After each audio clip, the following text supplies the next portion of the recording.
Je sais pas si vous êtes au courant, mais le monde, il vous attend pas. Le monde, il bouge. Et il bouge vite. Bienvenue sur Sismic. Rien de tout ça n'est réel. Qu'est-ce que le réel? Quelle est ta définition du réel? Chaque génération, sans doute, se croit vouée à refaire le monde. Notre savoir nous a fait devenir cyniques. Nous sommes inhumains à force d'intelligence. L'humanité est menacée dans ses fondamentaux. Tu dois trouver dans tes rêves l'avenir pour lequel tu as envie de te battre. Salut Benjamin. Salut Julien. Bienvenue sur Sismic. Je suis ravi d'enfin te recevoir parce que ça fait pas mal de temps que je te cours après et parce que tu avais besoin de finir un rapport extrêmement intéressant couplé à un espèce de tour du monde. Donc on va parler de tout ça. Est-ce que tu peux te présenter pour entamer cette conversation? Oui, merci Julien, merci pour l'accueil, c'est un plaisir et c'est un petit peu de ma faute qu'on ait reporté à plusieurs reprises et je suis très content qu'on puisse faire cet épisode aujourd'hui. Moi j'ai à la base une formation d'ingénieur en télécom, j'ai fait un peu de conseils après l'école, ensuite j'ai me suis retrouvé à cofonder une association basée en France mais qui est active en Europe, qui travaille sur l'innovation sociale numérique, WeShare pour ceux qui connaissent. Et après la COP21 sur le climat, on avait eu avec ma cofondatrice Manuela l'envie de pas cofondatrice de WeShare mais cofondatrice de Good Tech Lab qui est ma boîte actuelle. On avait envie de creuser un peu plus dans le détail comment la science et la technologie peut répondre aux grands problèmes de société, sociale et environnementale. On s'est aperçu qu'on connaissait une petite partie de ce spectre, mais on avait envie de parler à plein de gens et de monter en compétences et d'étendre notre réseau sur le sujet.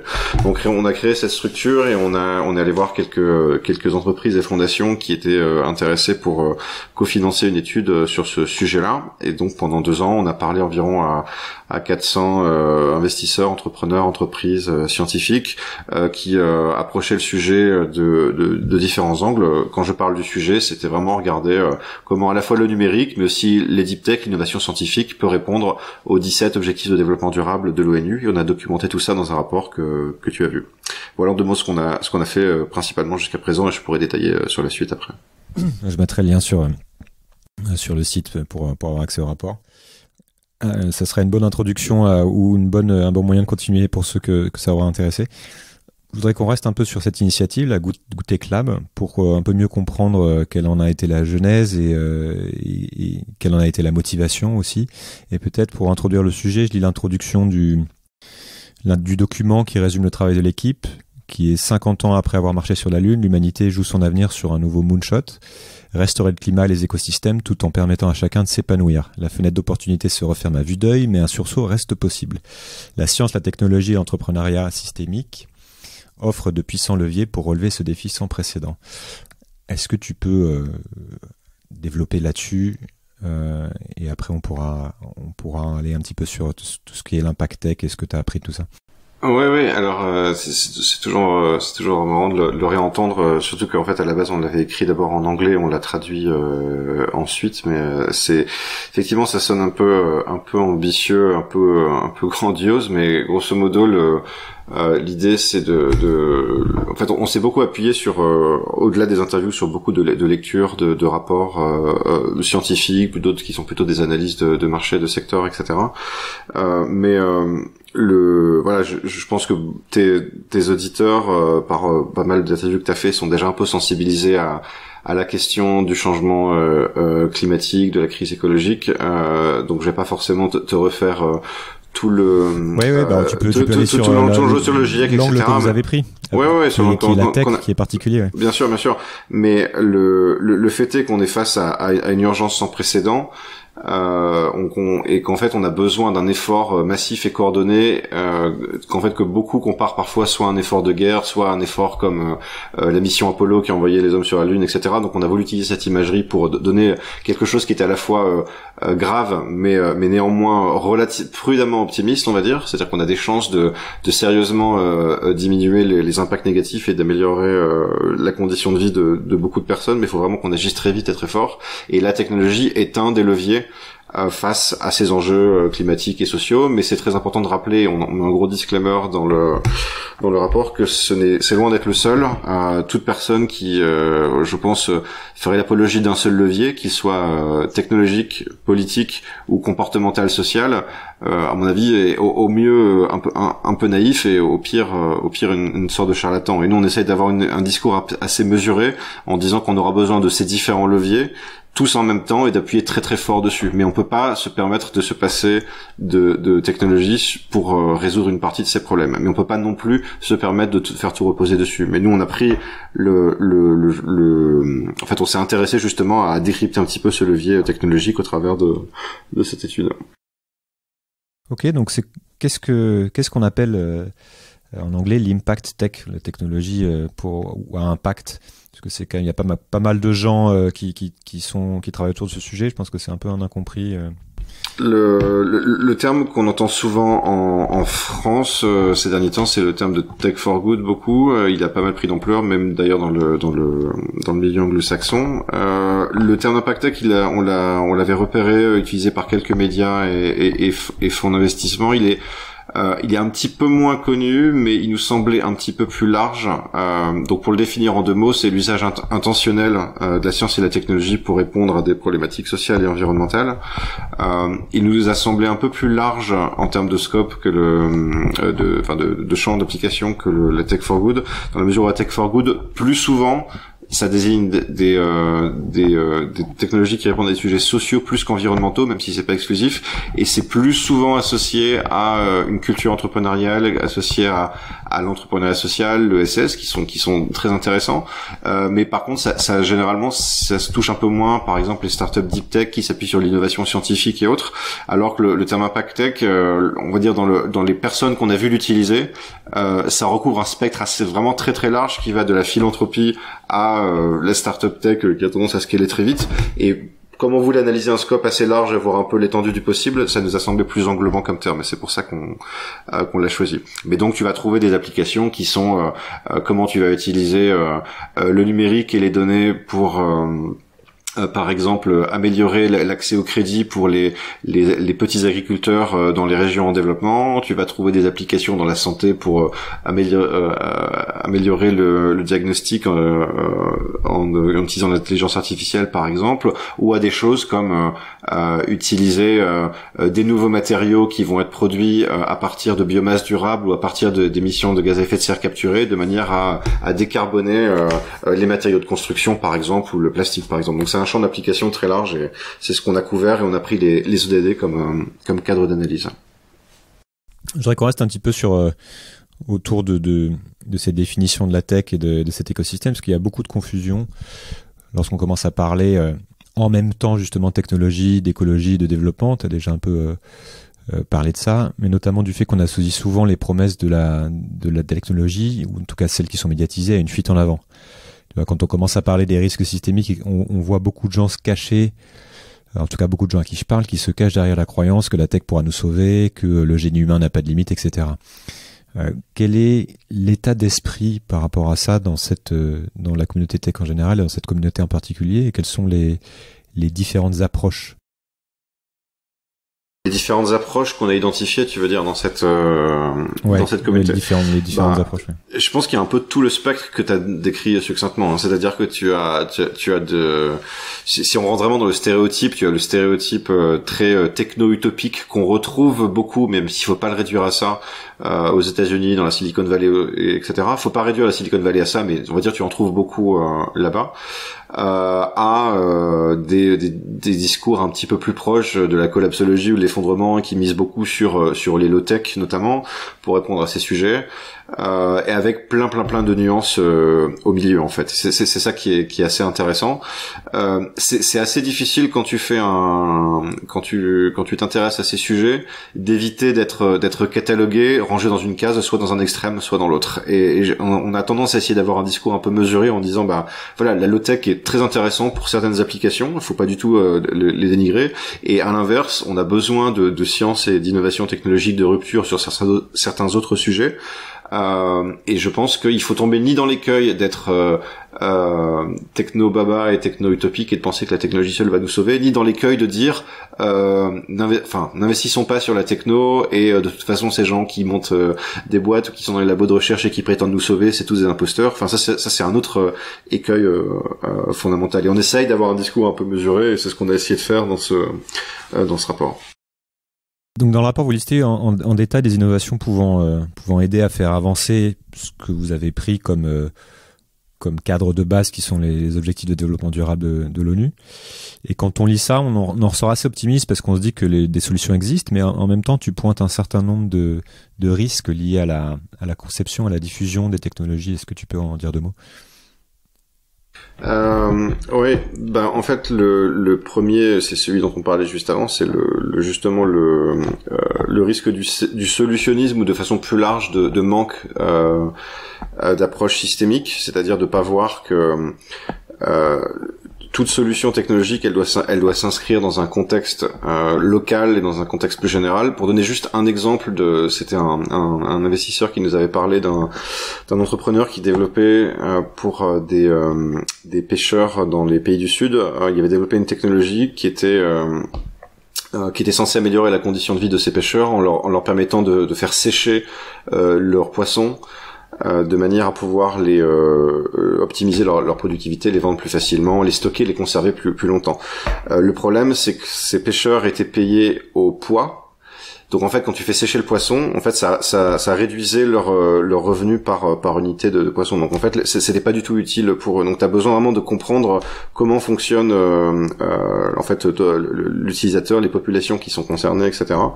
De même, tu peux pas t'attendre à ce que uniquement la capture de carbone ou uniquement les énergies renouvelables ou uniquement telle solution répondent aux défis climatiques. T'as besoin d'un portefeuille de solutions, y compris des solutions politiques sur le prix du carbone, par exemple, sur est-ce qu'il faut se poser la question d'interdire certains types de véhicules trop lourds, etc. Donc t'as vraiment besoin de l'ensemble. Ça c'est le risque, l'écueil majeur. Et puis après, il y a tout un tas de sujets dont on parle, alors beaucoup qui sont liés à la régulation des algorithmes et de l'usage des données. Donc on a vu, je te refais pas toute l'histoire de Cambridge Analytica et de ce genre de choses. Il y a des choses dont on parle peut-être un petit peu moins, même si ça commence à être un peu plus documenté en France, qui est la question de la neutralité des algorithmes. Comment en voulant développer un système qui va améliorer la sécurité publique, tu peux te retrouver, et ça a été montré aux États-Unis par exemple, avoir des systèmes qui vont avoir un biais systémique envers les populations de couleur, parce que l'historique de criminalité de certains districts aux États-Unis ont eu tendance à emprisonner ce type de personnes. Donc du coup le système va dire tiens, telle personne elle est plus susceptible d'avoir un comportement criminel, et donc tu vas entretenir ce genre de biais. Donc ça c'est des choses assez fondamentales. Et puis après il y a je te les fais pas tous en vue, mais il y a les questions qui sont liées à comment si on s'appuie sur la technologie pour résoudre un certain problème, comment on peut s'assurer qu'elle va pas avoir d'effets de bord environnementaux trop importants, que ce soit sur les conditions de fabrication des appareils électroniques, donc l'extraction du minerai, la fabrication et la consommation énergétique, les déchets électroniques. Et depuis en fait à peu près la même période, il y a le Shift Project aussi qui a fait son rapport, qui fait beaucoup de bruit également sur l'impact environnemental du numérique. Donc tout ça fait partie des risques dont il faut être conscient, et c'est important de se poser la question à la fois de quel est l'impact que tu veux délivrer avec ta solution et comment tu le prouves, quels seront les métriques et les moyens de mesure, mais aussi quels sont les différents écueils qui peuvent se présenter à toi. Et il y a des initiatives intéressantes. Par exemple, tu as une association britannique qui a développé une méthode en fait qui s'inspire des méthodes de développement agile. Ils appellent ça consequence squaring, donc l'identification des conséquences. Et l'idée, c'est dans ta boucle de développement agile où tu sais tu codes, tu testes et tu itères, et tu puisses rajouter une étape intermédiaire qui est tiens, là on prend un peu de recul pendant 2 heures et on imagine dans tout ce qu'on a développé qu'est-ce qui pourrait mal se passer, quels pourraient être les effets de bord, et ils ont fait un template que les développeurs peuvent mettre dans leur roadmap de semaines, etc. Donc c'est intéressant parce que ça c'est pas quelque chose qui est hors sol et qui vient se poser sur la façon dont travaillent les ingénieurs, les développeurs, etc. Et c'est vraiment un petit exemple. On a besoin de beaucoup plus de ce genre d'approche, je pense, qui vient se plugger sur les méthodes de travail des personnels techniques. Ok. Je voudrais qu'on repasse un peu de temps sur le diagnostic pour bien comprendre comment t'as abordé les choses et peut-être revenir sur le moonshot là, dont on parle, qui est d'inverser, enfin le moonshot du siècle, c'est d'inverser le cours du réchauffement climatique et les fondements des écosystèmes naturels que tu décris, tout en permettant à chacun de s'épanouir. C'est un beau défi. Et donc on a déjà, comme tu dis, pas mal parlé du diagnostic dans ce podcast, donc sans forcément pas passer trop de temps là-dessus, j'aimerais bien savoir comment toi tu regardes les choses, tu vois, par quel bout tu prends le problème, parce que dans le rapport vous êtes parti sur le climat et aussi les objectifs de développement humain. Comment tu ressors de là en fait? Quelles sont tes conclusions après avoir passé 2 ans à rencontrer tout l'écosystème? Comment tu priorises les problématiques? Et comment tu agences, comment tu t'es construit ton propre système de lecture en fait? C'est une très bonne question. Quand on a démarré ce rapport, on a pris les ODD comme référence parce que c'était un cadre, c'est toujours un cadre international. Enfin, tu vois, il y a rarement eu, à part l'accord de Paris sur le climat, de choses sur lesquelles tous les pays du monde se sont mis d'accord en disant ça c'est nos priorités sociales et environnementales pour les 15 ans à venir. Et en fait, quand tu vas au-delà des 17 objectifs, ce qui est intéressant, c'est de regarder ce qu'il y a en dessous, parce que tu as toute une batterie de sous-objectifs et d'indicateurs qui sont assez précis et qui justement sont très très éclairants sur les priorités de développement. Donc ça nous a beaucoup aidé. Et après, je pense à la fois par sensibilité au sujet, par volonté de se focaliser, et parce que il y a vraiment on sent vraiment le compteur qui tourne avec les rapports scientifiques qui s'enchaînent et aussi les événements météorologiques extrêmes qui s'enchaînent, etc., les fonds des glaces. On a eu envie, je pense, peut-être dans les dernières semaines et mois de rédaction du rapport, et aujourd'hui dans ce qu'on va faire par la suite, de se concentrer encore davantage sur la question du climat et de l'environnement, sans forcément négliger le fait que ça doit se faire d'une manière qui est socialement juste. On l'a vu alors à la petite échelle de la France avec le fiasco qui a été ce qui a provoqué les gilets jaunes, là, dans la façon dont la taxe carbone a été faite, qui était complètement c'était fait avec les pieds, quoi. Et donc c'est important, mais on se focalise un petit peu là-dessus. Et après, alors je sais pas si j'anticipe un petit peu la suite de la conversation, mais il y a évidemment plein de façons d'appréhender la question climatique en particulier, et on peut en parler plus en détail. Ouais, je veux bien qu'on parte là-dessus, parce que j'ai cru comprendre que maintenant justement tu priorisais un petit peu cette question-là, qui est peut-être que la mère de toutes les questions, ou le père de tous les riches. Je sais pas comment on pourrait faire ça. Comment on pose le problème du climat et comment on fait le lien avec l'énergie, avec l'agriculture, et avec la tech, tu vois. Qu'est-ce que tu as pu voir comment tu analyses ça, et quelles sont les solutions potentielles ou les choses qu'il faut regarder? Je pense que la bonne façon de poser le problème, c'est déjà de se dire qu'il y a des gens bien plus intelligents que nous qui l'ont posé de très bonne façon. Donc je suis assez j'ai beaucoup de respect pour tous les scientifiques qui analysent le problème, et on a essayé au maximum, en tout cas même en faisant ce rapport, de se baser beaucoup là-dessus. Et dans tout ce qu'on fait aujourd'hui, on s'appuie beaucoup là-dessus. Donc c'est assez simple, hein. Le problème climatique, si tu regardes les données, on émet à peu près, enfin quand je dis on, c'est l'ensemble de la population mondiale, on émet 37 gigatonnes de CO2. En 2018 c'était 37, je crois les chiffres de 2019 sont pas encore totalement secs. 37 gigatonnes, ça c'est juste le CO2 qui représente 70% des gaz à effet de serre. Si tu ajoutes et si tu convertis en équivalent CO2 les autres principaux gaz à effet de serre, donc le méthane, le N2O et les gaz fluorés, tu arrives à peu près à, je crois c'est une 57 gigatonnes à peu près, et grosso modo ça augmente de 1 à 2% tous les ans. Donc là il y a eu un rapport préliminaire de l'Agence internationale de l'énergie qui dit que peut-être que ça va, comme on est sur une phase d'inflexion, et en tout cas les émissions qui sont liées au secteur de l'énergie sont en train de commencer à se stabiliser.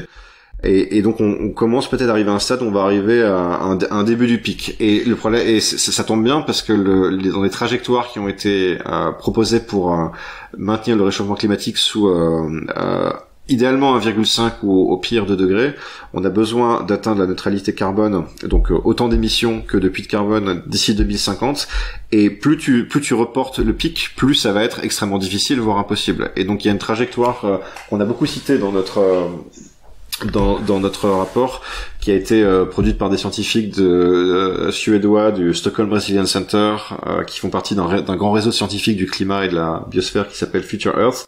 Ils ont appelé ça la loi carbone. Et en fait, c'est intéressant parce que c'est une petite référence à la loi de Moore qu'on connaît dans l'informatique, puisque c'est celle qui a prédit le doublement par 2 des puissances de capacité de calcul tous les 2 ans, parce que les transistors devenaient de plus en plus petits et performants. Et en fait, c'était intéressant parce que c'était une heuristique. C'était le fondateur d'Intel, Gordon Moore, et il avait dit ça va se passer comme ça. Et dans les faits, l'industrie s'est mis en ordre de marche pour que ça se passe. Mais il y avait aucune loi ni physique ni réglementaire pour que ça se passe comme ça. Et donc eux, ce qu'ils se sont dit, faut qu'on essaie de donner une espèce de feuille de route au secteur économique et politique et aux citoyens pour aller dans la bonne direction. Et donc ce qu'ils ont appelé la loi carbone, c'est de dire, pour arriver à la neutralité d'ici 2050, c'est simple, il faut diviser par 2 tous les 10 ans.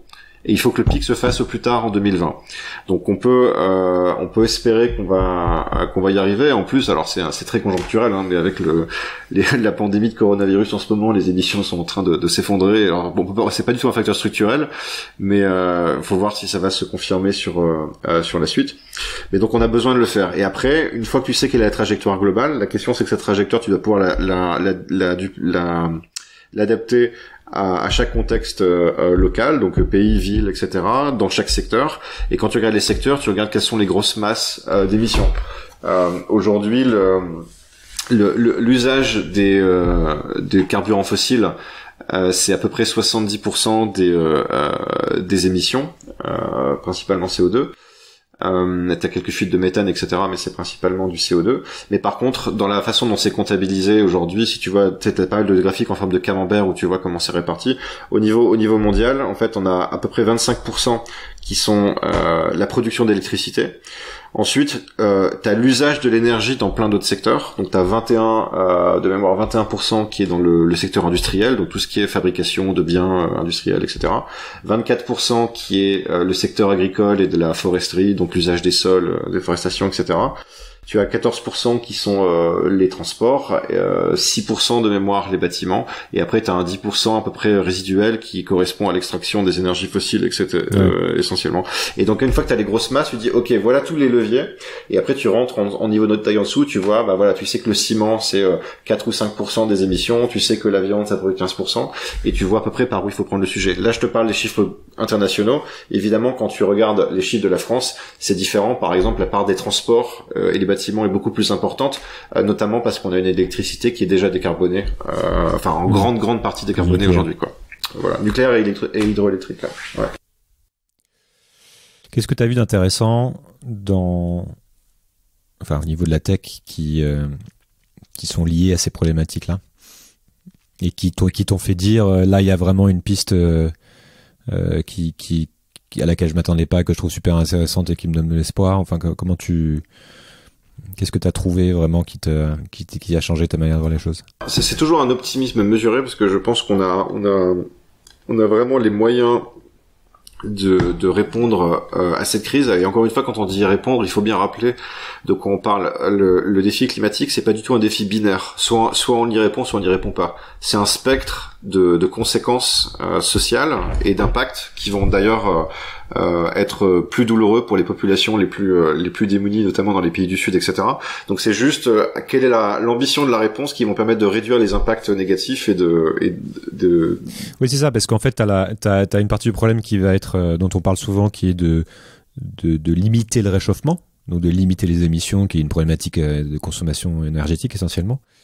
Et puis t'as après un deuxième sujet qui est de limiter la casse quand ça se réchauffe, sachant qu'on est déjà parti sur une trajectoire ou de maintenir un système quand ça se réchauffe. Je sais pas comment on peut placer. Oui, l'adaptation. C'est effectivement c'est les principales masses auxquelles on parle. Je continue la parenthèse là-dessus. Je vais répondre à ta question sur les technologies juste après. Hein. Mais effectivement, si tu veux me regarder le big picture des réponses, tu peux dire que t'as 3 ou 4 grands types de réponses.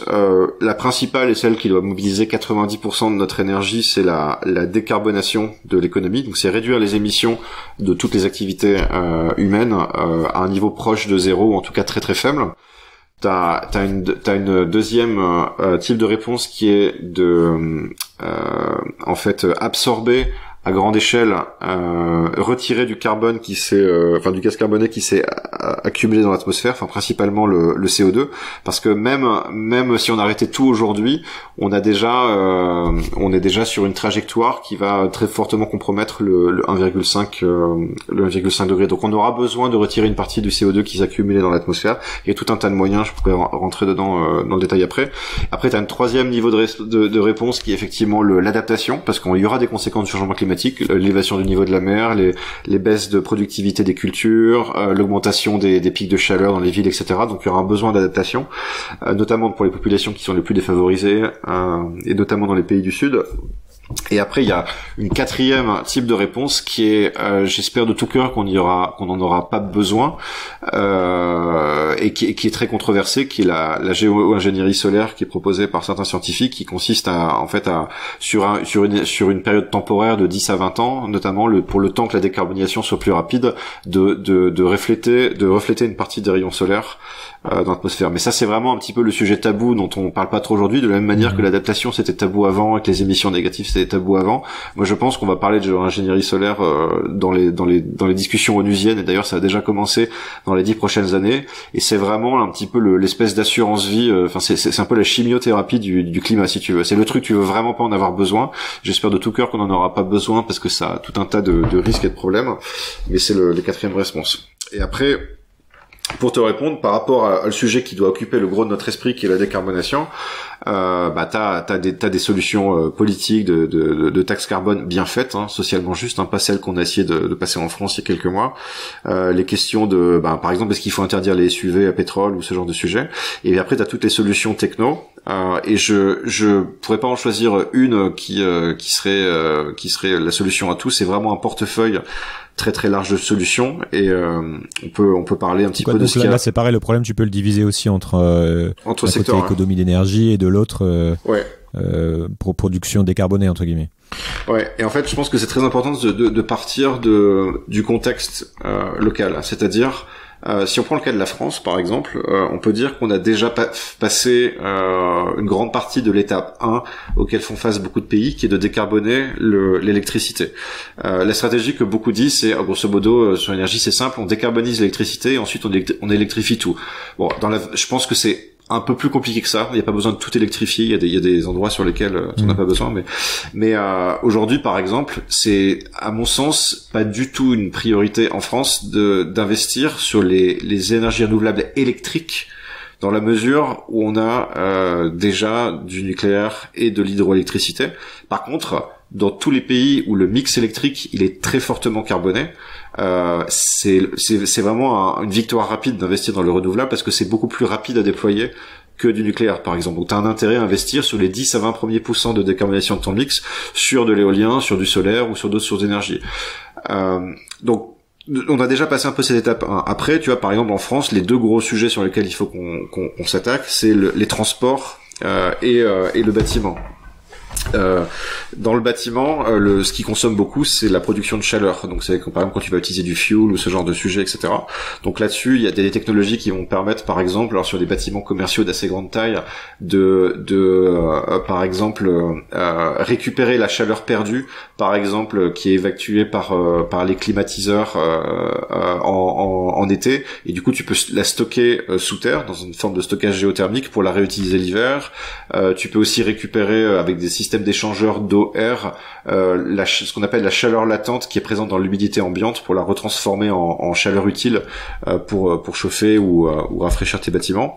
Et puis après t'as des sujets dont on parle depuis des années, mais je pense qu'on devrait investir beaucoup plus dessus. C'est par exemple les pompes à chaleur pour remplacer tous les chauffages au gaz ou au fioul. C'est des solutions qui sont connues et qui sont vraiment importantes. Dans les transports, t'as le sujet de la courte distance dans lequel les mobilités douces peuvent faire, c'est pas très technologique hein, mais tu vois, les vélos etc. peuvent faire beaucoup de sujets. Les véhicules partagés électriques sont éventuellement très importants. Et après t'as le sujet qui est beaucoup plus compliqué, qui est celui de la longue distance. Donc déployer du train, c'est très coûteux aujourd'hui de déployer de nouvelles lignes de train. Ça veut pas dire qu'il faut pas forcément le faire. En France, on n'en a pas forcément besoin. Je pense qu'on a déjà bien couvert. Il faut déjà pas fermer les petites lignes de train. Ce serait déjà un bon sujet. Mais par contre, tu as la question du transport maritime, tu as la question de l'aviation, et là on est sur des sujets où on aura vraiment besoin, si on espère y arriver un jour, d'innovation technologique assez forte sur des carburants décarbonés type hydrogène ou biocarburants de prochaine génération, donc pas ceux qui utilisent des monocultures de maïs ou de canne à sucre, mais plutôt des systèmes à base d'algues ou de CO2 capturé par exemple.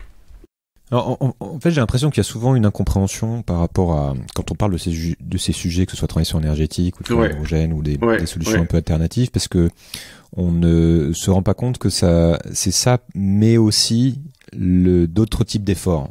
Tu vois ce que tu dis bien, c'est-à-dire que la priorité c'est d'abord de réduire la consommation et d'utiliser les technologies pour réduire la consommation dans différents secteurs. Et à côté, tu optimises aussi grâce à la technologie des manières de faire. Alors que t'as l'impression, notamment dans le discours politique, que ça va être on va remplacer simplement par plus de technologie et finalement on n'aura pas grand-chose à changer à côté. Oui. Alors quand tu dis réduction de la consommation, il y a effectivement, c'est vrai que j'en ai pas beaucoup parlé dans ce que je disais avant. Il y a deux, parce que là je parlais de remplacer des sources carbonées par des sources décarbonées, mais c'est vrai qu'il y a un sujet d'efficacité énergétique. Donc comment tu réduis la consommation des différents appareils, des véhicules, etc. C'est vrai que c'est par exemple. Oui, par exemple déjà si tu réduis pas la puissance de tes véhicules et que t'as besoin de batteries gigantesques pour faire fonctionner des SUV, c'est complètement débile. Tu vas autant avoir des véhicules qui vont utiliser moins d'énergie. Ça c'est un sujet. Et après il y a une forme de sobriété dans les usages. Tu vois, est-ce qu'on a vraiment tout besoin de prendre un aller-retour en avion pour partir en week-end à Vienne ou Barcelone, etc. Ou est-ce qu'on peut pas, ou alors si tu veux le faire, est-ce que tu vas pas prendre un séjour un peu plus long et prendre le train par exemple? Donc ou est-ce que t'as besoin de changer de téléphone tous les 2 ans? Est-ce que tu peux pas faire durer ton téléphone 5, 6, 7 ans? Donc il y a une vraie question à se poser là-dessus. Et encore une fois, c'est pas l'un ou l'autre, t'as besoin de tout faire à la fois. T'as pas parlé d'agriculture? Non. Ça peut être un sujet dans lequel il y a beaucoup d'optimisation, oui. C'est intéressant parce que l'agriculture c'est à la fois comme tous les autres secteurs, une partie du problème et en même temps c'est une partie très importante de la solution. Il y a grosso modo les émissions qui sont liées à l'agriculture et plus généralement à l'alimentation. Tu peux les répartir en 3 grandes catégories. Il y en a une que tout le monde connaît, beaucoup de gens connaissent aujourd'hui maintenant, qui est les émissions qui sont associées à la production de viande et principalement les ruminants, donc les bovins, les moutons. Donc là, la solution même non technique la plus simple, c'est de devenir, pas forcément de devenir végétarien d'ailleurs, mais de réduire significativement la consommation de viande. Moi, je suis végétarien depuis 3-4 ans maintenant. S'il y avait une manière de remanger un petit peu de viande qui ne soit pas trop nocif pour le climat, j'y serais pas opposé, tu vois, mais c'est un choix que j'ai fait. Je suis assez lucide sur le fait que c'est culturellement, notamment culturellement, très difficile de convertir l'ensemble de la population de nos pays en Europe, mais aussi d'ailleurs, tu vois, en Chine, en Inde, où c'est vu comme un accès au confort moderne de manger de la viande. Donc on va avoir besoin aussi d'autres leviers pour ceux qui n'auront pas la volonté de le faire. Et donc tu as il y a des boîtes d'ailleurs dont on parle beaucoup aujourd'hui, mais qui développent des substituts de viande qui reproduisent assez fidèlement le goût et la texture de la viande à base de plantes, de protéines de plantes, par exemple des boîtes comme Beyond Meat, etc. T'en as d'autres qui sont en train de travailler sur de la culture cellulaire pour en fait faire pousser du muscle, un peu comme tu brasserais de la bière, tu finirais par brasser de la viande. Et tu peux imaginer d'ailleurs un futur où t'aurais des brasseurs de viande locaux. Ça c'est assez marrant, mais bon, on est encore un peu loin, mais les coûts diminuent de façon importante. Ça c'est un gros sujet. Et après tu as les deux autres sujets d'émission dans l'agriculture, c'est et d'ailleurs j'aurais dû parler de celui-là en premier parce que c'est tellement le plus évident, mais c'est le gaspillage alimentaire. Tu vois, il y a un tiers de la nourriture qu'on produit qui est gâchée. Donc déjà, si tu réduis cette part de gaspillage, tu réduis toutes les émissions qui sont associées au fait de les faire pousser. Et tu as un troisième source d'émissions qui est peut-être un peu moins connue, qui est la production d'engrais de synthèse, donc les engrais azotés. Ça c'est très très producteur, notamment de N2O, qui est l'autre, un des autres gaz à effet de serre que le CO2. Et donc là-dessus, tu as au-delà de la conversion sur certaines parcelles maraîchères en agroécologie et autres, qui sont des choses intéressantes pour les cultures céréalières et de plus grande envergure. Tu as des développements aujourd'hui de substituts aux engrais azotés qui vont s'appuyer, par exemple, sur une manière de pouvoir développer des micro-organismes qui vont communiquer que tu vas mettre dans le sol et qui vont communiquer aux plantes un moyen de pouvoir capter directement l'azote depuis l'atmosphère plutôt que d'avoir besoin d'un liquide synthétique qui va l'ajouter. Et du coup, tu n'aurais pas besoin de produire les engrais de synthèse. Et donc ça c'est comment réduire l'impact de l'agriculture. Et après, une raison pour laquelle ça peut faire partie de la solution, c'est qu'en fait, quand tu parles de capture de carbone et d'émissions négatives, aujourd'hui, l'un des principaux puits de carbone à l'échelle de la planète, ce sont les sols. Donc c'est les quelques mètres de sol au-delà de la surface. L'épaisseur, ouais. Non, ouais, l'épaisseur en dessous de la surface. Et il y a plein de pratiques agricoles, notamment dans l'agriculture régénératrice, donc avoir peu ou pas de labour, utiliser du couvert végétal, l'agroforesterie, faire tourner les cultures, utiliser des légumineuses, etc., qui permettent de restaurer le carbone dans les sols et de stocker à très grande échelle du carbone dans les sols.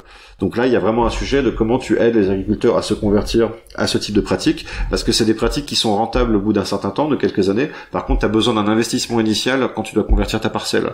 Donc un des gros sujets qu'on pourrait faire, c'est comment on pourrait faire un grand programme de financement massif pour aider nos agriculteurs à transitionner vers ce type de modèle. On a quand même, et c'est ce qu'on voit dans le rapport, on a quand même une liste de solutions qui est assez hallucinante, quoi. C'est on saurait vraiment, c'est juste une question de volonté et puis de voir comment aussi ça peut s'organiser pour transitionner d'un système à l'autre, mais on a vraiment toutes ces solutions techniques qui existent. Je voudrais qu'on revienne pour illustrer aussi sur le type de débat qu'il doit y avoir dans ces milieux-là, sur la géo-ingénierie, en fait, parce qu'on se dit que c'est quelque chose quand même qui est assez flippant, parce que c'est comme tu dis, c'est un peu la chimio, sans trop savoir ce que ça va donner comme résultat et quelles peuvent être les conséquences. Comment ça se fait qu'on n'arrive pas à bouger plus vite sur tous les types de solutions que tu as cités, et qu'en parallèle on commence déjà, tu vois, à parler de géo-ingénierie, qui est quand même un truc quelque part techniquement en tout cas nettement plus ambitieux, beaucoup plus compliqué à mettre en place. Qu'est-ce qui se passe dans ces milieux-là? Qu'est-ce qui bloque la conversation pour avancer sur des solutions plus simples à mettre en place finalement? Et puis peut-être aussi parler un peu de géo-ingénierie pour bien comprendre ce que c'est. Ouais, je pense pas qu'on bloque forcément sur les solutions à mettre en place. C'est juste qu'il faut aller beaucoup plus vite et de façon beaucoup plus massive.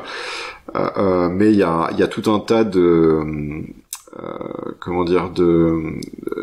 freins, que ce soit déjà le simple fait qu'on n'ait pas encore un prix mondial et suffisamment élevé du carbone. Par exemple, ça te permet pas encore de pricer les externalités à leur juste valeur. Alors, la bonne nouvelle, c'est qu'il y a de plus en plus d'entreprises et de solutions qui deviennent compétitives au niveau prix, même sans avoir besoin de prix carbone. Donc ça, c'est une bonne chose. Mais ça pourrait être un sérieux coup d'accélérateur si on pouvait pricer le carbone correctement. Après, bon, il y a tout un tas de lobbying et de choses dont on sait très bien. Tu vois, il y avait plein de bouquins qui ont été décrits dessus, qui ont freiné un peu les initiatives. Et puis après, il y a un sujet aussi qui est que certaines de ces solutions ont besoin de leviers de financement importants, que parfois pour certaines solutions qui vont être sur les secteurs difficiles à décarboner comme l'aviation, comme le ciment, comme l'acier, etc. Il y a besoin de financement dans l'innovation scientifique de rupture au départ, et qu'il n'y a pas beaucoup de fonds d'investissement qui sont capables de suivre sur des temps très longs, au-delà des 7 et 10 ans habituels du capital risque, ce type de financement. Et en même temps, ils sont sortis du labo de recherche, donc les grandes les subventions publiques sont pas exactement du même niveau. Donc tu as un besoin d'outils de financement différents à ce stade.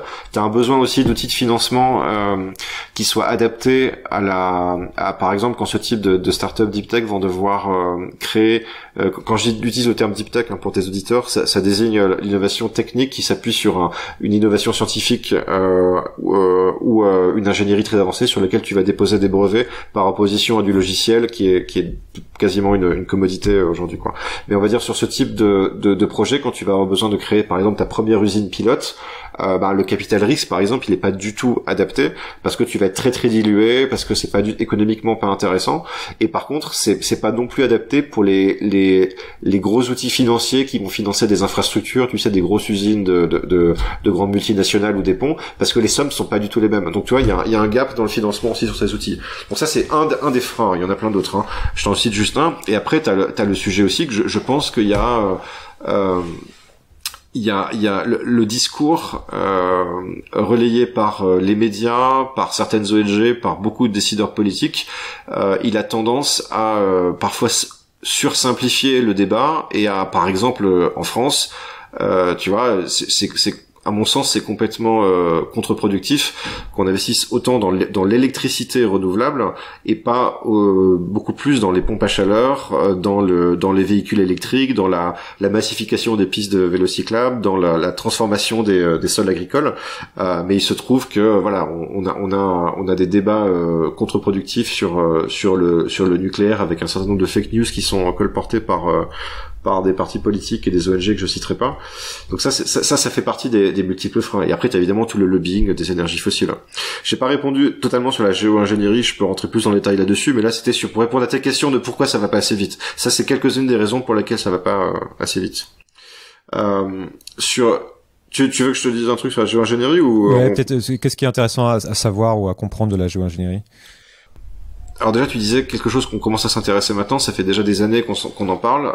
Il faut savoir que historiquement, géo-ingénierie, ça recouvrait 2 champs, et aujourd'hui, j'ai l'impression que dans le langage, quand on parle de géo-ingénierie, c'est surtout ce qu'on appelle la géo-ingénierie solaire, donc ce dont je parlais, qui est le fait de refléter les rayons du soleil de manière à pouvoir diminuer la température. Ça, aujourd'hui, concrètement, il y a une méthode notamment qui est relativement simple à faire, qui est de reproduire ce qui se passe quand tu as une éruption volcanique, et donc de mettre des particules, des sulfates d'aérosol dans l'atmosphère, ce qui va refléter une partie des rayons. Ce qui est justement un petit peu flippant dessus, c'est que c'est tellement simple à faire que ça pourrait presque être fait par un acteur de façon unilatéralement. Quand je parle d'un acteur, ça pourrait être soit un État seul, un pays seul, ou même une personne très très riche, quoi. Donc il y a un vrai besoin de gouvernance là-dessus, et surtout de faire de la recherche pour comprendre les effets. C'est un peu une assurance vie, ou comme tu dis la chimie, où le jour, si vraiment on a besoin de s'en servir, il faut impérativement qu'on sache quelles sont les conséquences et qu'on se soit fait en connaissance de cause. J'espère qu'on n'aura pas besoin de s'en servir, très sincèrement, mais c'est quelque chose que j'écarterai pas totalement, ne serait-ce que pour gagner du temps. Et par contre, ce qui est, à mon avis, plus intéressant, c'est que avant, ce qui était mis dans la sémantique de la géo-ingénierie, il y a un deuxième champ qui aujourd'hui est un peu sorti du tabou, notamment parce qu'il est dans les rapports du GIEC, etc., qui est ce qu'on appelle donc les émissions négatives. Avant, grosso modo, on classifiait géo-ingénierie entre d'un côté le solaire et géo-ingénierie solaire et les émissions négatives. Aujourd'hui, émissions négatives, c'est un peu un thème qui vit sa propre vie sans être associé à la géo-ingénierie, même si ça reste de l'application, dans certains cas, de l'application à grande échelle d'intervention technologique. Et dans les émissions négatives, t'as tout un tas de sujets. Tu as les solutions naturelles qui sont celles qu'on maîtrise le plus. Donc, par exemple, les sols agricoles dont je parlais tout à l'heure, la restauration d'écosystèmes à grande échelle. Donc, ça va être les forêts, ça va être les mangroves, les tourbières, détruire tous les écosystèmes naturels qui sont très très denses en carbone. Donc ça, il faut qu'on en fasse et qu'on en fasse beaucoup. Par contre, c'est important de comprendre que, encore une fois, reforester toute la planète, c'est pas non plus une solution qui va marcher à elle seule, parce que t'es limité en termes d'usage des terres, t'as besoin aussi de terres agricoles, t'as les terres de développement, etc. Et puis après, t'as des solutions d'émissions négatives plus techniques, donc la capture directe dans l'air ambiant, qui est vraiment en gros, c'est des espèces de méga aspirateurs à CO2 qui permettent de capturer beaucoup plus par unité de surface que des arbres. Aujourd'hui, les technologies sont très très en phase d'amorçage pilote. C'est encore relativement cher et ça consomme encore beaucoup d'électricité. Ça va s'améliorer, mais par contre, t'as pas mal de gens qui travaillent sur des technologies de prochaine génération qui pourraient utiliser peu ou pas d'électricité, des nouveaux types de capteurs, etc. Et après, il y a un autre sujet, moi, que je trouve assez fascinant et qui est peut-être de la géo-ingénierie soft, sur lequel je pense qu'il n'y a pas suffisamment de recherche. C'est les Anglais appellent ça enhanced weathering. Donc en français, on dirait météorisation augmentée. L'idée, c'est de reproduire de façon beaucoup plus rapide le phénomène d'érosion qui va faire que quand tu as grosso modo de la pluie sur des roches, sur un type de roche, la pluie va réagir avec le CO2 ambiant et tu vas avoir des bicarbonates qui vont se former sur la roche, et en fait ça va partir dans les cours d'eau et ça va arriver dans les océans et ça va former des sédiments qui vont tomber au fond de l'océan. Et en fait, à l'échelle sur des temps géologiques, donc de plusieurs millénaires, c'est la principale pompe à CO2 de la planète. C'est exactement ça. Et aujourd'hui, tu as des technologies qui permettent de reproduire ce phénomène sur certains types de roches de manière accélérée, c'est-à-dire de quelques heures ou quelques jours plutôt que des millénaires. Et ça, je pense que c'est un sujet dans lequel les conséquences potentielles négatives sont relativement limitées et qui permettrait d'être une de ces solutions intéressantes sur lesquelles je pense qu'on prête pas encore suffisamment d'attention. Concrètement, tu vois, on entend souvent parler du chiffre de 10 ans pour agir, pour rester sous les 2 degrés, et au-delà, on sait absolument pas ce qui peut se passer. Et donc que cette décennie sera décisive. On sait déjà qu'il y a des choses qui sont irrattrapables, mais qu'il reste encore un peu de temps pour que la planète reste vivable. Quel est ton point de vue sur cette échéance et sur cette question qu'on a aussi parfois dans ces milieux, qui est-ce qu'il vaut mieux en fait passer du temps à éviter que ça n'arrive, ou est-ce qu'il vaut mieux passer du temps à se préparer à cette éventualité, ou est-ce que c'est un peu les deux? Si j'entends bien, c'est les deux, mais c'est une vaste question. Comment tu te positionnes là-dessus? Ouais. Alors, il y a deux questions, donc j'ai 2 éléments de réponse sur ce que je pense de l'échéance. C'est marrant parce que j'ai un petit peu changé d'avis dessus, c'est-à-dire que je trouvais que c'était très bien parce que ça donnait une échéance claire, ça permettait de communiquer les études du GIEC. Tu sais que beaucoup de gens trouvent forcément un peu abstraites, compliquées, etc. avec un chiffre assez clair qui dit voilà, il y a 10 ans on a 10 ans de budget carbone pour le 1,5 degré, donc il faut qu'on aille très très vite. Par contre, j'ai l'impression que ça a eu une forme d'impact contre-productif dans la mesure où j'ai l'impression, je me trompe peut-être, mais que beaucoup l'ont compris comme si on n'a pas résolu le problème en 10 ans, on est foutu. Or, à mon avis, c'est pas du tout comme ça qu'il faut prendre le sujet. Il faut prendre le sujet comme on va avoir des impacts importants, négatifs, qui vont coûter des centaines de milliers, des millions, peut-être des centaines de millions de vies humaines, et en tout cas qui vont les impacter très fortement d'ici à même pas la fin du siècle, à 2050. Mais par contre, on a tout un spectre d'impact possible, et il est jamais trop tard pour agir, et on peut toujours réduire sensiblement cet impact négatif. Et en fait, le fait de communiquer, le fait de si on a 10 ans pour agir, et si ça marche, si on le fait pas, ça marche pas, ça peut donner un peu l'impression de le changement climatique, c'est binaire, soit on réussit, soit on réussit pas. Et non, il y a une échelle de réussite. Et donc je pense que je sais pas, j'ai pas forcément l'idée, je suis pas un spécialiste de communication scientifique, mais je pense qu'il y aurait une façon de communiquer l'ampleur du défi et l'action à faire d'une manière qui serait un peu plus productive dans la manière de canaliser l'énergie des gens vers les solutions. Donc ça, c'est un premier élément de réponse. Et après, sur est-ce qu'il faut tout faire pour agir, ou ou se barricader, se préparer à l'effondrement. J'ai beaucoup de sympathie pour voilà, une partie des mouvements un peu collapsologue, effondrement, parce que je trouve que c'est des gens qui ont fait une démarche intellectuelle qui est pas inintéressante et qui ont essayé d'alerter en tout cas l'opinion publique et les gens sur l'urgence du défi. Mais encore une fois, je suis pas sûr que ce soit le discours le plus productif dans la mesure où ça a tendance à créer une forme de défaitisme qui fait que les gens baissent les bras en disant tu vois, j'ai connais des gens, tu vois, qui sont un peu effondristes et qui disent bah de toute façon maintenant je m'en fous, je vais profiter de la vie sur la fin et de toute façon on est tous foutus quoi. Et en fait je trouve c'est un peu dommage, et je pense qu'il y a à mon avis un moyen qui est d'être à la fois très grave dans le discours sur qu'est-ce qui est en jeu, mais en même temps très très très précis et beaucoup plus proactif sur où est-ce qu'il faut concentrer notre énergie pour réduire au maximum la souffrance humaine.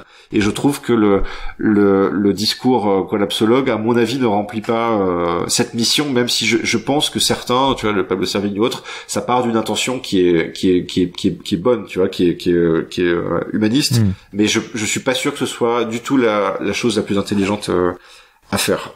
Voilà, en 2 mots. De quoi on parle pas assez? Qu'est-ce qui est trop souvent mal compris sur les sujets que tu viens d'évoquer et dont tu aurais envie de parler ici? Il y a pas mal de choses, hein, mais on a déjà fait un tour de pas mal de sujets. Je pense que une chose qui à mon avis est mal comprise, et encore une fois je reprends, je m'inspire beaucoup des experts en énergie sur ce sujet, mais je pense que la façon dont sont perçues les énergies renouvelables, le nucléaire et les différentes formes d'énergie est très très biaisée par le discours qu'en font les politiques, les ONG et les médias. Et notamment les énergies renouvelables, déjà, est-ce qu'on parle d'électricité ou est-ce qu'on parle de chaleur, par exemple? Donc c'est pas du tout la même chose. Si on parle d'électricité, est-ce qu'on parle d'énergie renouvelable intermittente ou d'énergie renouvelable permanente, enfin sans intermittence? Donc par exemple l'hydroélectricité et la géothermie. C'est des sources d'énergie renouvelable, d'électricité renouvelable qui sont que tu peux avoir 24 heures sur 24. Par contre, la contrainte, c'est que c'est très très dépendant de la géographie. Tu peux pas faire ça partout et tu peux pas, t'es limité en capacité. Mettre un barrage n'importe où. T'as besoin d'un barrage, t'as besoin de fissures géothermiques, etc. Les énergies électriques renouvelables, le solaire et l'éolien, c'est très bien pour décarboner un premier mix. Par contre, les scénarios qui te disent, c'est simple, il suffit de mettre, de couvrir la France ou quel que soit autre pays avec les énergies renouvelables et on va être en 100% ENR. Je pense que c'est totalement fantaisiste aujourd'hui, notamment parce que on n'est pas capable de stocker. Enfin, une question, c'est qu'on n'est pas encore capable de stocker l'électricité. Un électron, comme disait Jean Covici, ça se stocke pas. Hein, c'est un électron en mouvement. Et tu as besoin on a besoin vraiment d'avancer sur le stockage d'électricité de longue durée. Donc, il y a des technologies intéressantes qui sont en train d'émerger à partir de stockage avec des nouveaux types de matériaux qui peuvent convertir l'électricité en chaleur sans trop de perte. Ça pourrait être de l'hydrogène effectivement à terme, mais on n'y est pas encore. Et après il y a un deuxième facteur limitant qui est est-ce qu'on a suffisamment d'espace pour le faire. Donc dans certains pays c'est le cas, dans d'autres où tu as une densité de population plus importante, ou quand tu vois un peu la réaction des gens sur le fait d'avoir des éoliennes dans le jardin, déjà tu peux te poser, enfin pas dans le jardin mais à vue, ça pose problème. Donc je pense qu'il faut en faire, mais il faut en faire de façon stratégique, là où c'est le plus pertinent. Pour moi en France aujourd'hui c'est pas ce qui est plus pertinent. Et après je pense que sur le nucléaire on a c'est un sujet qui est compliqué parce que il est techniquement beaucoup plus difficile à appréhender. Moi c'est un des sujets, tu me posais la question dans une conversation précédente sur quoi j'avais changé d'avis, etc. J'étais auparavant à la limite de l'antinucléarisme primaire, ou à minima très très très sceptique, parce que j'évoluais dans des milieux qui étaient très écolos et militants, etc. Et en fait je me suis simplement vraiment documenté sur le sujet, et voilà, aujourd'hui je suis très très nucléaire, et quand tu regardes tous les risques et tous les défauts, il faut pas les négliger, mais en fait il faut être conscient que chaque source d'énergie a ses défauts, et le nucléaire en a beaucoup. Effectivement il y a la question des déchets qui est relativement maîtrisé aujourd'hui, mais qui a un sujet qu'il faut savoir gérer. Mais tu vois, les énergies renouvelables, il y a la question de la consommation des métaux, la question de l'usage des terres, le fossile, bon, j'en parle même pas. Donc il faut être capable de gérer tout ça. Mais je pense que pour le nucléaire, et plus généralement pour tous les sujets très scientifiques, il y a un vrai échec du système médiatique et politique aujourd'hui à communiquer les faits et la science aux citoyens, de fait qu'aujourd'hui t'as, je sais plus si c'est 50 ou 70% des gens qui pensent que le nucléaire émet beaucoup de gaz à effet de serre, notamment y compris par rapport dans certains cas par rapport au gaz ou autre, ce qui est complètement fantaisiste, quoi. Le nucléaire, c'est 6 à 12 grammes, en fonction de, soit c'est l'ADEME, soit c'est le GIEC, c'est 6 à 12 grammes de CO2 par kilowattheure. L'éolien, c'est 11 à 12, donc grosso modo, c'est le même ordre de grandeur. Le solaire, c'est 40. Le gaz, c'est 400. Le charbon, c'est 800 à 1000, pour te donner un peu les ordres de grandeur, quoi. Et ça, voilà, il y a un vrai sujet de comment tu réconcilies les citoyens et les médias avec la science, et tu donnes plus de visibilité aux experts et tu les fais travailler avec les citoyens. Et je pense que ce qui s'est fait avec la Convention citoyenne sur le climat, d'ailleurs, est assez intéressant, et j'ai hâte de voir quelles seront leurs conclusions et leurs recommandations. Alors, tu es en position de pouvoir, ça fait une bonne transition avec une question que je pose régulièrement. Qu'est-ce que tu fais si tu peux choisir dans quel type de pouvoir, à quel endroit tu te places, mais est-ce qu'il y a vraiment une mesure, une action, un type de décision qui peut avoir un impact pas décisif, mais en tout cas suffisamment important pour faire bouger les lignes?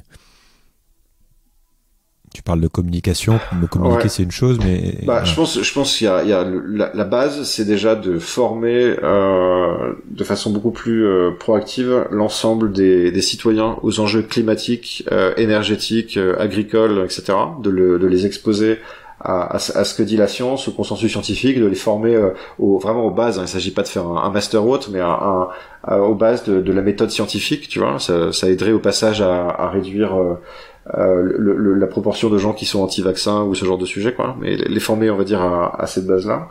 Et puis après, je pense qu'il y a un vrai sujet sur la taxation, enfin un prix du carbone qui soit juste et socialement juste et redistributif. Ça, c'est un vrai sujet. Et après, j'investirais en financement public, à la fois sur j'ai interprété la question comme position de pouvoir politique, hein, mais il y en a d'autres, hein, effectivement, tu l'as dit, mais j'investirais le financement public en priorité sur ce qui va décarboner le pays où je me trouve, donc dans le cas de la France, les pompes à chaleur, les modes de transport doux dans les villes, le véhicule électrique, etc. Et après, j'investirais massivement certains budgets de recherche et certains financements pour l'innovation entrepreneuriale, pour les technologies de rupture qui vont permettre d'attaquer les secteurs difficiles à décarboner, que ce soit là au travers de l'hydrogène, au travers de les émissions négatives, etc. Ça, c'est un sujet.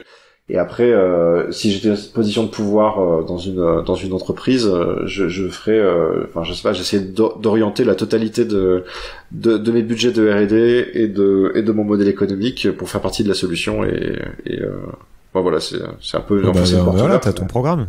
Tu peux y aller. Ouais, non, c'est pas trop dans mes intentions de me présenter à une élection. Mais... Qu'est-ce qui te fait flipper et qu'est-ce qui te donne espoir? Ce qui me fait flipper, c'est le niveau d'incompétence et dans certains cas même de malhonnêteté de la plupart des responsables politiques de notre pays. Et ça vaut vraiment pour tous les partis, que ce soit à gauche, à droite, que ce soit les libéraux ou que ce soit même les écolos. Tu vois, j'ai très souvent, pour être transparent, j'ai très souvent voté écolo parce que je me retrouvais plus ou moins dans l'émission et je suis absolument, depuis que je m'intéresse vraiment à ces questions, je suis effaré par le niveau de désinformation sur le sujet nucléaire, agricole, voire y compris sur les vaccins qui sont promulgués par des partis qui se disent écolos et par des ONG qui se disent écolos. Et je trouve que c'est pas du tout un service rendu aux citoyens, à la société, de désinformer les gens à ce point-là. Donc ça fait partie des choses qui m'inquiètent. Le niveau de déconnexion des faits scientifiques, des citoyens avec les faits scientifiques a tendance à me faire assez peur, et le niveau de propagation des fake news, de manipulation de l'information. Tu vois, on l'a vu avec des sujets comme Cambridge Analytica, comme les campagnes sur le Brexit. Je l'ai vu, ma compagne est brésilienne, on l'a vu pendant l'élection de Bolsonaro, quand tu voyais la propagation des fake news sur WhatsApp. Là, on en voit sur le coronavirus. Ouais, ou simplement Trump qui a fait plus de 16 000 mensonges, je crois, depuis qu'il est président. Exactement. Mais et aujourd'hui, voilà, j'ai pas du tout la réponse à ça, et je me demande si en fait on n'a pas construit un système médiatique ou médiatico-politique dont on est en train de percevoir les failles au moment même où on aurait besoin qu'il soit le plus efficace possible, en fait. Et là, j'ai pas du tout de réponse à cette question, mais Je pense que c'est un sujet non habituel, dont on parle pas souvent quand on parle du défi climatique, etc. Mais je pense que c'est une faille structurelle à laquelle il faudrait répondre, à mon sens. Et en miroir, du coup, quels sont les sujets que tu as trouvés récemment ou que tu as découvert récemment pour lesquels tu t'es dit là vraiment il y a une piste qui me dit qu'on va pouvoir y arriver si on va dans ce sens-là? J'ai l'impression qu'il y a quand même on est quand même à un point d'inflexion sur les sujets climatiques et écologiques à plusieurs niveaux. On voit que, alors ça fait un peu tarte à la crème de dire ça, mais que la société civile est de plus en plus sensible à ces sujets. Ça se sent dans l'opinion publique, ça se sent dans les rues, dans les marches pour le climat, des mouvements comme Extinction Rebellion, les Fridays for Future. Tu vois l'impact qu'a eu Greta Thunberg, c'est complètement impressionnant. Et tu vois, ce que j'admire beaucoup dans ce qu'elle fait, c'est elle base vraiment ce qu'elle raconte sur la science et sur ce que disent les scientifiques. Elle a pas du tout la vocation d'avoir quelque chose. Alors il y a une part d'idéologie, tu vois, mais il y a la part de science est plus importante que la part d'idéologie dans ce qu'elle communique, et ça, je trouve ça très respectable. Donc ça va créer une demande de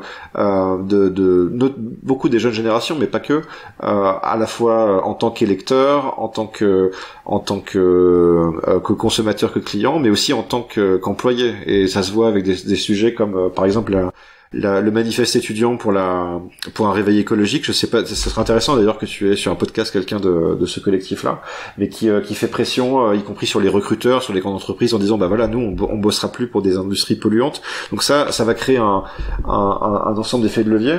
On voit qu'il y a pas mal d'entreprises qui commencent à communiquer sur des objectifs de neutralité carbone pour s'aligner sur les objectifs nationaux, européens ou mondiaux dans tous les secteurs. Alors après, il reste la question de comment tu définis quelle est la neutralité carbone. Il y a un super travail qui est en train d'être fait par Carbone 4 avec la Net Zero Initiative sur justement la définition précise et rigoureuse de neutralité carbone et comment il faut pas mélanger le budget décarbonation du budget émissions évitées à l'extérieur, donc les offsets classiques, du budget émissions négatives. Donc ça, c'est très intéressant. Mais donc on sent que le milieu corporate commence à changer, on sent que les investisseurs aussi commencent à changer. Ça paraît con, mais y compris les fonds de pension, les assureurs, etc., savent très bien qu'ils sont de plus en plus exposés à des risques systémiques à cause du changement climatique, que leurs investissements vont perdre de la valeur parce que par exemple l'immobilier va perdre de sa valeur, ou alors leurs investissements sont bloqués dans des industries qui seront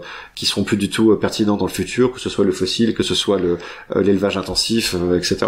Donc ils commencent à retirer cet argent de ce type d'industrie problématique et à chercher où aller.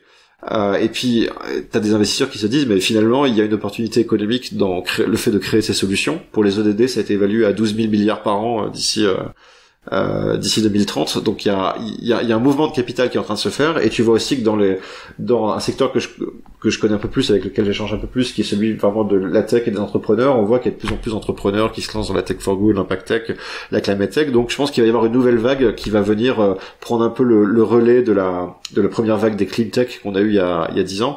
Donc ça me donne de l'espoir. Et après, au niveau de la société civile, je parlais tout à l'heure de la Convention citoyenne pour le climat. Ils ont pas encore publié leurs propositions, donc je suis très impatient de voir ce qu'ils ont fait, mais je trouve que c'est une expérimentation très intéressante de montrer voilà, que faut pas non plus il y a besoin d'expertise, mais il y a besoin aussi de les communiquer aux citoyens pour qu'ils puissent les approprier, et j'espère que ça va donner quelque chose d'intéressant. Et il y avait vraiment un témoignage intéressant des membres que j'entendais dans une interview qui disait que beaucoup de gens étaient arrivés à cette convention en étant pas trop conscients des sujets climatiques, voire climato-sceptiques, et en fait la formation qu'ils ont reçue ont fait que la plupart des membres, même quasiment tous, sont unanimes sur des mesures très très ambitieuses qu'ils vont recommander au président. Et donc c'est là où encore une fois, tu vois, le fait d'éduquer, de former, exactement. Et ça, c'est vraiment clé. Tu viens de parler avant d'arriver sur la question de fin, tu viens de parler de justement d'investissement, donc ça m'intéresse d'avoir ton point de vue aussi sur le couple croissance économique et climat. Qu'il n'y ait pas de confusion sur ton point de vue là-dessus. Ça c'est un vrai sujet. Je dirais qu'aujourd'hui, de ce que j'ai vu, il n'y a pas il y a aucun élément qui permet d'affirmer que la croissance économique infinie est compatible avec les limites planétaires. ça me paraît improbable qu'on puisse continuer à croître économiquement indéfiniment. C'est difficile. Il y a plutôt des éléments qui affirment le contraire. Enfin, de ce que j'ai compris, le découplage, on sait pas faire le découplage énergétique, donc. Ouais, on sait pas totalement faire. En fait, la raison pour laquelle j'aime pas trop le terme de décroissance, etc., c'est que je pense que d'une, il y a des choses qui doivent croître de façon très rapide, notamment tous les nouvelles énergies, etc. La deuxième, c'est que je pense qu'il faut être conscient du fait qu'on parle, quand on parle de décroissance etc., dans notre confort de pays du Nord riche où on a déjà accès à tout, et qu'il faut penser que ce discours il est pas du tout recevable dans les pays du Sud, dans les pays émergents qui ont besoin de croître économiquement. Donc s'il y a des endroits qui doivent décroître, c'est plutôt chez nous. Mais si tu commences à dire dans la population oui, alors nous on va décroître pour que les autres puissent croître, je suis pas sûr que ce soit un discours qui soit très receveur. Donc pour moi la solution elle est plutôt de déplacer le discours. Nous tu regarderas, on parle pas du tout de croissance économique dans le rapport qu'on a produit, et moi c'est un sujet dont je parle pas trop. Je préfère je pense qu'il faut changer d'indicateur. La question c'est comment tu améliores le niveau de qualité de vie et de prospérité des gens, et je pense qu'il y a de fortes chances de penser que dans les pays qui ont déjà un niveau de développement important, ça se fera d'une manière qui sera sans croissance économique, à minima, voire avec une réduction, mais il faut trouver un moyen d'améliorer le niveau de prospérité et de bonheur humain, et déplacer en optimisant, en gaspillant moins. J'imagine qu'il y a des leviers, ouais. Pour finir, est-ce que tu as 2 livres que tu recommandes de lire absolument sur ces sujets-là ou autres, qui t'ont accompagné récemment et qui t'ont passionné? Et puis, je suis curieux de connaître aussi les quelques sources d'informations que tu suis régulièrement et que tu recommandes de suivre. Ouais, alors un premier livre que je recommanderais pour avoir un peu une vue d'ensemble des solutions, notamment climatiques, pas forcément d'ailleurs sur de la très très high tech, mais sur des solutions qui sont déjà relativement, quand même très très matures et faciles à déployer, relativement faciles à déployer. C'est Drawdown Project, donc ça s'écrit DRAWDOWN. Qui est donc il y a un site en ligne et un livre qu'on peut commander. D'ailleurs, ils ont sorti une version mise à jour parce que le livre est sorti en 2017, ils viennent d'en sortir une mise à jour, et qui recense 100 solutions matures pour le changement climatique, qui vont de choses comme éviter l'échappement de gaz réfrigérants à fort potentiel réchauffant dans les climatiseurs, qui est leur solution numéro 1 parce qu'il y a beaucoup de potentiel réchauffant dans ces gaz, à un mélange d'énergie renouvelable, de nucléaire, de foresterie, de travail sur l'agriculture, de choses sociales aussi, comme favoriser l'éducation et le planning familial dans les pays du Sud, notamment pour permettre d'améliorer la condition de vie des femmes dans ces pays, et aussi de pouvoir leur permettre de maîtriser une natalité qui est pas forcément choisie dans ces pays-là. Donc ça, c'est une lecture que je recommande beaucoup. Ça donne vraiment une bonne claque quand on connaît pas forcément le sujet en détail, de voir l'étendue des leviers, que ça se résume pas à juste mettre des panneaux solaires et de l'éolien et de réduire un peu sa consommation d'électricité. Il y a tout un tas de solutions. Et après, je dirais, alors sur ce sujet spécifiquement, je sais pas forcément d'autres bouquins qui me viennent immédiatement à l'esprit, d'autres qui sont peut-être un peu plus techniques ou plus spécifiques, mais par contre je te pointerai vers je pense qu'il faut pas avoir peur de lire des rapports en fait aussi. Et il y a plein de connaissances qui ont accès libre et gratuit sur internet, qui sont publiées par des instituts de recherche, par des think tanks, par parfois des entreprises, des associations sur ces sujets. Il y a une mine d'or dans les rapports que publie en français le Shift Project. Je sais pas si tu as déjà vu quelqu'un de Shift Project, mais c'est aussi intéressant de les avoir. Ils sont très bons.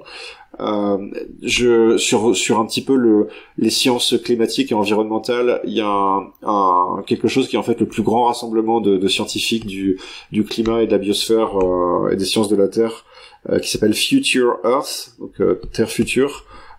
Qui est une mine d'or en termes de publications scientifiques. Ils font des rapports annuels sur l'état de la Terre, etc. Ils synthétisent très bien différentes publications du GIEC et d'autres organismes, etc. Il faut pas avoir peur d'ailleurs de regarder même la version très synthétique des rapports du GIEC. C'est pas si abscon que ça n'y paraît. Et puis après de regarder en source d'information, regarder un petit peu ce que publie Alors, si vous vous intéressez pour ceux qui s'intéressent aux solutions technologiques, moi j'aime assez bien comme média ce que publie la MIT Technology Review, alors que c'est pas uniquement focalisé sur le climat, mais sur tout type d'innovation technologique. Et ils ont un discours qui est pas uniquement techno-utopique, qui est parfois un peu critique, et qui est assez intéressant, qui est un peu plus académique, un peu plus structuré que les médias comme Wired, etc., qui sont intéressants aussi, quoi. Et puis peut-être il y a pas mal de podcasts en fait qui sont intéressants aussi sur ces sujets. Il y en a un que je recommanderais qui est pas mal comme introduction au sujet. C'est un entrepreneur américain qui vient d'un secteur différent, qui travaillait dans le sport, qui avait fait Runkeeper, c'est l'application pour mesurer tes pas quand tu fais du jogging. Et il a fait un podcast qui s'appelle My Climate Journey, où en fait il interviewe un certain nombre d'acteurs. Donc il y a des activistes politiques, des investisseurs, des startups. C'est très orienté. Enfin, il y a beaucoup de tech, je dirais, c'est 2 tiers tech, mais 1 tiers plutôt aussi politique et activiste, donc il a essayé d'être un peu plus large. Et c'est très focus États-Unis, mais justement c'est intéressant pour ouvrir un peu ses perspectives, notamment si pour tes auditeurs qui ont l'habitude d'écouter surtout des sources françaises, de voir un peu les points de vue de l'autre côté de l'Atlantique. C'est ce que j'allais dire, c'est aussi la problématique qu'on a forcément, c'est beaucoup de gens sont limités par la langue, alors qu'on a énormément de contenus qui sont disponibles en anglais et finalement pas tant que ça en français. Donc ça. Voilà. Et puis il y en a d'autres qui reviennent dans l'esprit. D'ailleurs, n'hésite. Je suis relativement joignable et accessible sur Twitter, LinkedIn, etc. Donc s'il y a des gens qui veulent échanger là-dessus et qui sont qui sont à la recherche de sources, je serais ravi de leur en envoyer plus spécifiques sur certains sujets. Ok, il y a de quoi creuser. Je pense qu'il y a pas mal de gens qui vont cliquer sur tous les liens que je mettrai sur les notes de l'épisode. Merci beaucoup pour ce petit panorama, ce panorama assez large. C'était très intéressant. Merci beaucoup, Benjamin. Merci, Julien. À bientôt. Changer le monde. Quelle drôle d'idée. Il est très bien comme ça, le monde pourrait changer.